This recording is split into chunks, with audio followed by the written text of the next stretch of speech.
get familiar. So if you don't know by now, then you should probably get familiar.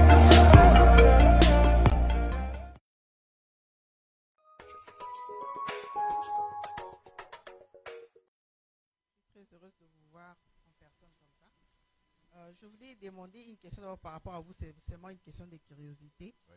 Quand vous avez lancé la messe le 17 mai, ces jours-là, vous n'avez pas eu peur des représailles qui pourront suivre après sur la nation? Oui. Et présentement là, qu'est-ce que vous pouvez dire à propos du Congo? Parce qu'on voit que tout va mal. Vous avez déjà parlé, mais rien ne change. Est-ce qu'on sait que Dieu peut agir, mais du gouvernement présent, le peuple congolais peut attendre quelque chose de bon venant d'eux? Merci. Merci beaucoup. Vous vous appelez comment? Mimi. Madame Mimi. Ah, ok. Merci, madame.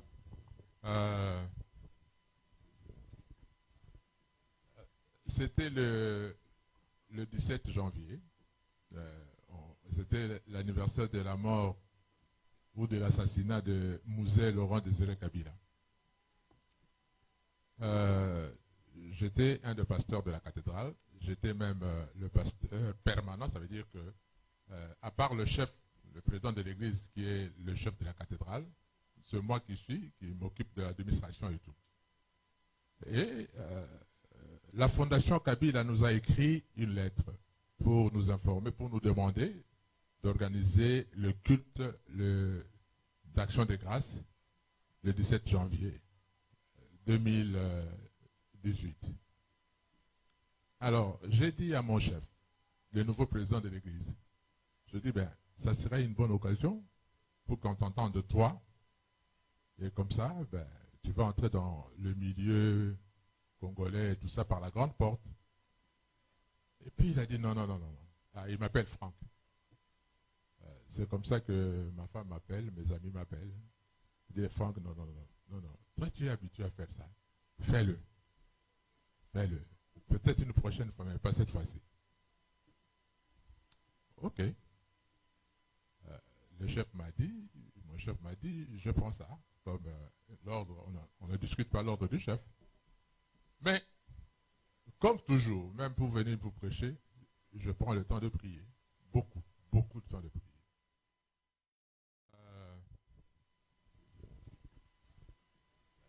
C'était le 17 janvier. C'était l'anniversaire de la mort ou de l'assassinat de Mouzé Laurent Désiré Kabila. J'étais un des pasteurs de la cathédrale. J'étais même le pasteur permanent. Ça veut dire que, à part le chef, le président de l'église qui est le chef de la cathédrale, c'est moi qui m'occupe de l'administration et tout. Et la fondation Kabila nous a écrit une lettre pour nous informer, pour nous demander d'organiser le culte d'action de grâce le 17 janvier 2018. Alors, j'ai dit à mon chef, le nouveau président de l'église, je dis, ben, ça serait une bonne occasion pour qu'on t'entende de toi. Et comme ça, ben, tu vas entrer dans le milieu congolais et tout ça par la grande porte. Et puis il a dit non, non, non, non. Ah, il m'appelle Franck. C'est comme ça que ma femme m'appelle, mes amis m'appellent. Il dit Franck, non, non, non, non, non. Toi, tu es habitué à faire ça. Fais-le. Fais-le. Peut-être une prochaine fois, mais pas cette fois-ci. Ok. Le chef m'a dit, mon chef m'a dit, je prends ça comme l'ordre, on ne discute pas l'ordre du chef. Mais, comme toujours, même pour venir vous prêcher, je prends le temps de prier. Beaucoup, beaucoup de temps de prier. J'ai demandé à certains de mes étudiants, mes amis, qui me soutiennent dans la prière, de prier pour moi aussi. Voilà ce que le président m'a demandé de faire. Et quand je priais, je sentais en moi quelque chose, et j'ai dit même à ma femme, j'ai l'impression que ça sera ma dernière prédication. Je sentais ça. Mais je n'avais pas encore la prédication. J'ai vu ce que Dieu a fait dans ma vie de pasteur. Il y a des fois des prédications que j'ai seulement 10 minutes avant. Alors je priais, je mis beaucoup de temps à la prière. Ma femme, 2 jours avant, me pose la question, est-ce que tu as la prédication que tu vas faire? Elle dit non, je n'ai rien du tout, je n'ai pas reçu du Seigneur quelque chose. C'est la veille. Je ferai la prédication demain. La nuit, c'est là où le Seigneur va me parler. C'est comme une petite dictée comme ça. Elle dit le sujet, qu'est-ce que nous allons léguer à nos enfants? Et puis 1, telle chose, 2, telle chose, 3, telle chose, etc., etc. 5 points que je notais sur un bout de papier. Dans ma Bible, là, il y a le petit bout de papier. Voilà. Un bout de papier, un petit bout de papier. Et puis c'est tout. Ah, dit Seigneur, merci, mais je vais lire où? J'ai prié et le Seigneur m'a imprimé un passage biblique. Je cherchais dans la Bible 2 passages bibliques. Et a ajouté un 3e. Et j'ai prêché. Tout ce que vous avez entendu, c'est arrivé sur place. Je n'ai pas écrit. Je n'ai pas préparé par écrit. Et quand je parlais, je ne voyais personne qui était là. J'étais concentré à écouter ce que le Seigneur me dit et je parle. Ce qui me vient en tête, c'est ce que je dis. C'est après la prédication que je commence à voir des choses bizarres. Oui. Déjà, on termine le culte, nous les pasteurs on sort avant, et puis on va saluer nos invités, tout ça. La première dame était là, elle a salué le président qui était devant moi, et puis il y avait quelqu'un d'autre, un pasteur, et puis moi, 3e personne. Elle a salué les 2, mais pas moi. Elle est partie. J'ai compris qu'il y a quelque chose déjà qui ne va pas. Et puis, j'ai entendu certaines personnes dire des bêtises là-bas. Bon, enfin, quand je quitte là pour entrer dans mon bureau, ceux qui connaissent la cathédrale, on venait par l'extérieur, on arrive là où il y a le baptistère. Je trouve des femmes. Les femmes, vous êtes compliqués, mais vous êtes une belle créature de Dieu. Les femmes de ma paroisse, j'ai trouvé un groupe de femmes qui commencent à danser. Quand je viens, elles dansent. Elles chantaient pour moi, elles dansaient pour moi. Je dis, waouh, c'est que c'est grave. Je suis rentré chez moi à la maison. Ce jour-là, nous avons des protocoles de notre paroisse. Et nous avons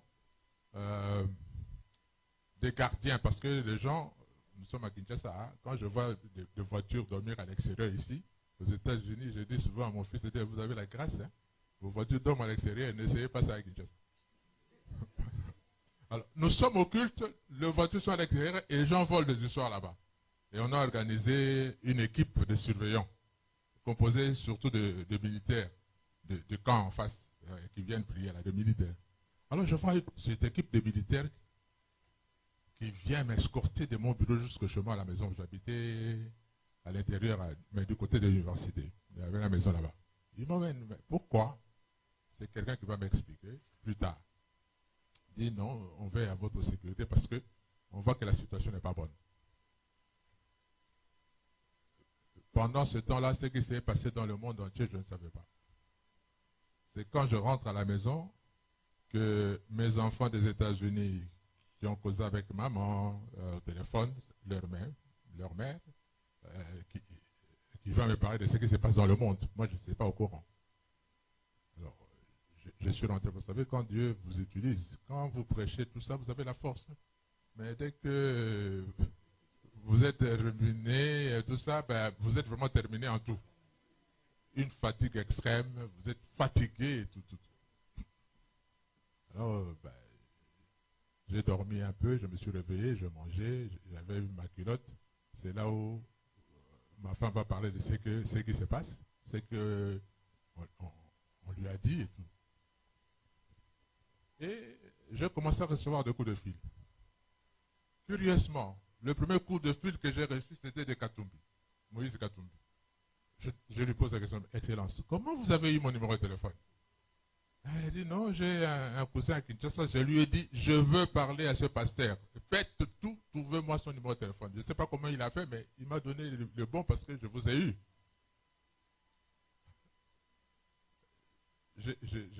J'ai même rigolé un peu, vous allez rigoler.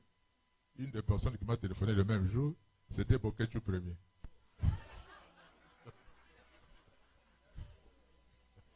Oh, ben, comment il a eu mon numéro de téléphone, je ne sais pas. Je ne sais pas. Et certaines personnalités politiques ont commencé à m'appeler comme ça, dont ma tata Pogno m'a appelé aussi et tout ça.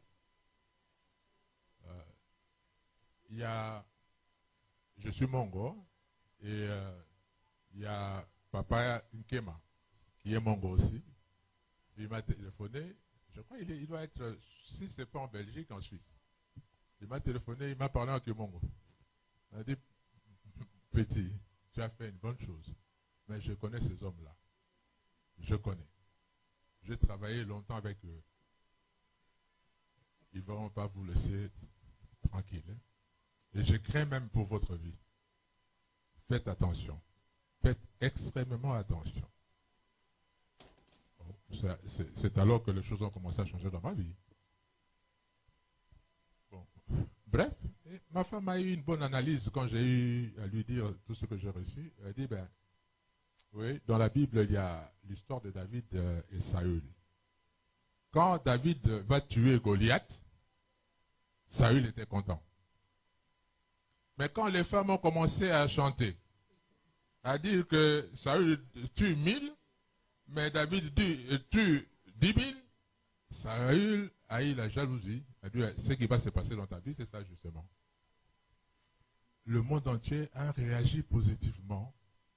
Et on a entendu des histoires que les gens ont dit, c'est incroyable. Alors le président ne sera pas d'accord, ne sera pas content.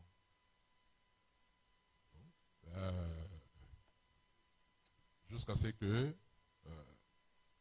un jour on m'a téléphoné de la Belgique, quelqu'un de la présidence de la République, parce que nos téléphones étaient déjà sous écoute, qui a téléphoné à son ami que lui connaît, et il est dans le siège du milieu protestant, peut-être tu peux connaître le pasteur Okofo. Il lui a dit, si tu connais ce pasteur, dis-lui ceci.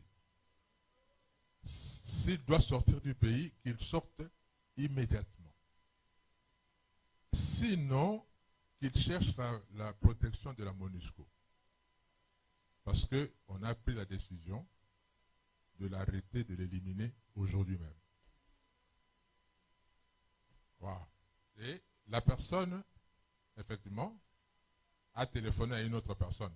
Parce qu'il faut brouiller les pistes. Et cette personne est venue me voir. Nous sommes partis dans ma chambre, dans la chambre pour parler. Pas même au salon, dans la chambre, pour parler. Et c'est cette personne de la sécurité présidentielle, vous voyez. Heureusement, il y a toujours des fuites. Hein, a donné le numéro de la MONUSCO. C'est comme ça que j'ai appelé la MONUSCO. Et la MONUSCO va me répondre, dit, ben, pasteur, beaucoup d'ambassades nous ont demandé si on prenait soin de vous. Mais nous, on ne pouvait pas faire aussi longtemps que vous ne l'avez pas appelé vous-même. Comme vous l'avez fait, c'est bien. Mais vous avez dit qu'on veut vous kidnapper et tout ça. Oui, il dit, ben, attendez, on va vérifier. Et on sera à vous dans quelques minutes. Vous savez que dans tous les services d'espionnage, ils s'espionnent entre eux. Les Congolais espionnent la MONUSCO espionne les Congolais. Ils payent des gens pour avoir des informations. Il dit, nous vérifions et puis on va vous appeler. Ça n'a pas fait 10 minutes, il me rappelle. Il dit, effectivement, c'est vrai. Les gens qui doivent vous kidnapper sont déjà sur le terrain. Alors, si vous pouvez vous déguiser et sortir de votre maison pour venir vers nous, on peut vous aider. Moi, j'ai dit non.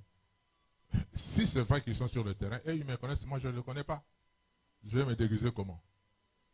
Parce qu'ils ont déjà de l'œil sur moi. Et puis je suis grand détail, je ne vais pas me cacher, je vais me déguiser et devenir comme un cours. Enfin, même si je portais les habits de femme, ils connaîtront que ça, c'est pas une femme. Même la démarche d'un homme, c'est toujours un homme. Hein? Ouais. Elle dit non, est-ce qu'il n'y a pas une deuxième solution? Elle dit oui, il y a là. Nous-mêmes, nous venons là-bas. Parce que dans le service de sécurité et tout ça, ils veulent faire tout par surprise. Quand ils remarquent que c'est connu, ils changent de tactique, ils ne feront plus ça. Alors, ils sont venus avec leur camion, leurs véhicules, ils sont venus voir. Et c'est à partir de ce moment-là qu'on est entré en négociation. C'est eux qui vont me proposer de sortir du pays.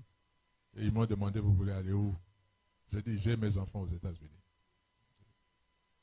Si je dois aller quelque part, c'est aux États-Unis que je vais partir. J'ai eu des problèmes pour avoir le visa avec l'ambassade américaine. Et pourtant,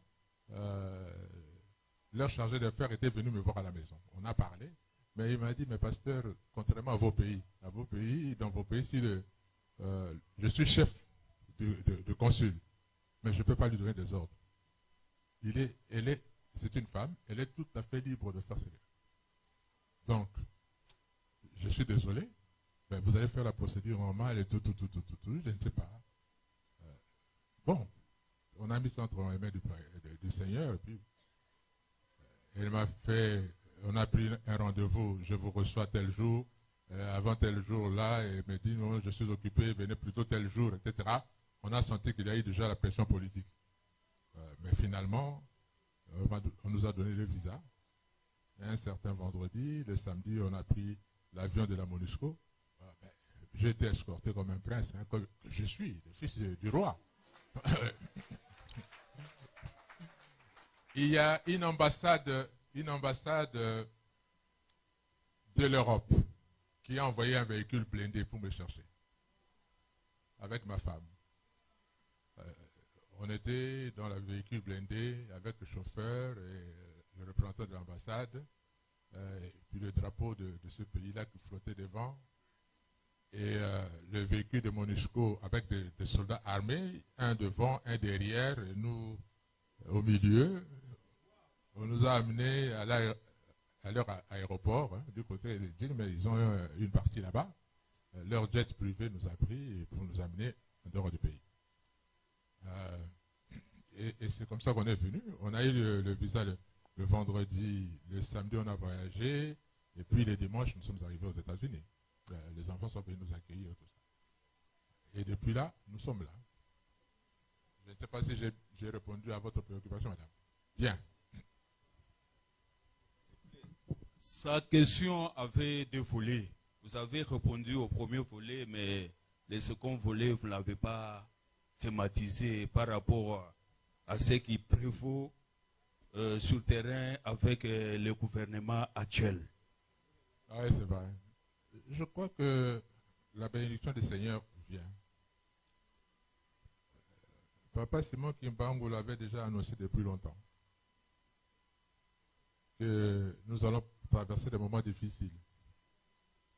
Mais il y aura un élu du Seigneur qui viendra et les choses vont changer, complètement changer. On avait pris ça à la légère. On pensait que ce sont les Kibanguistes qui faisaient ça. Mais tous ceux qui prient pour l'avenir du Congo ont prié, le Seigneur a révélé exactement que ce que Kibangu avait dit, ce n'était pas de sa bouche, c'est le Seigneur qui a parlé, et que c'est vrai, ça va arriver comme ça. Je ne pense pas que le président actuel, c'est l'élu du Seigneur. Il est un de ceux qui gèrent la période de transition, mais ce n'est pas encore l'élu du Seigneur. L'élu du Seigneur viendra.